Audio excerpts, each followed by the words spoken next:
तो वो जाकर के अदिति को कहती है कि जाओ, तुमने मेरे पुत्र को समाप्त किया है, तो जाओ, तुम्हारे भी पुत्र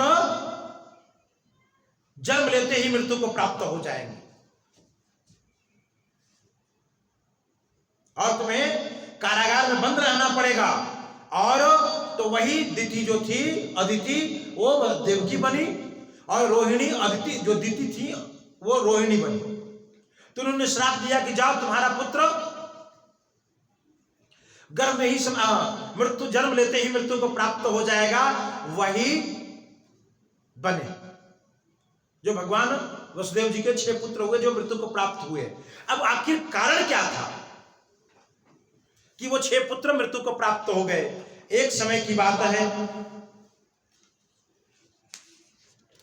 कि ब्रह्मा जी का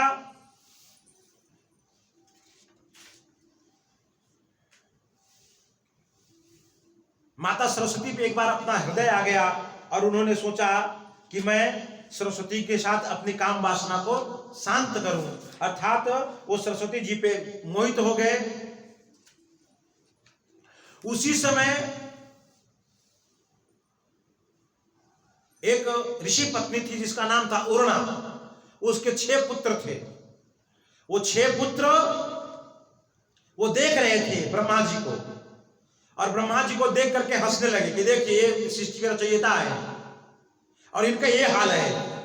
जब इन्होंने सोचा, जब देखा और जब ब्रह्मा जी का मोह भंग हुआ, तो जब उनको अपनी गलती का एहसास हुआ और तब तक वो ऋषि पुत्र हंस रहे थे, तब उन्होंने उनको श्राप दिया कि जाओ और तुम लोग राक्षस बन जाओ और राक्षस बन करके अपने फल को भुगतो। तो वो 6 पुत्र जो थे, वो 6 पुत्र हिरण्यकशिपु के पुत्र हुए। अब वो 6 पुत्र ऋषि पुत्र थे, हिरण्यकशिपु के पुत्र तो बन गए, लेकिन वहां जाकर के भी उन लोगों ने हिरण्यकशिपु को, उनको पूर्व की स्मृति याद रही, तो हिरण्यकशिपु को भी परेशान करने शुरू कर दिया उन लोगों ने।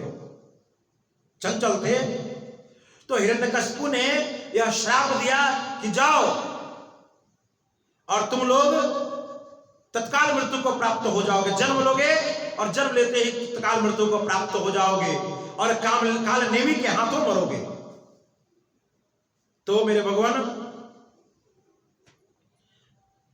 वही 6 पुत्र जो थे वो माता देवकी के गर्भ से जन्म लिए और वो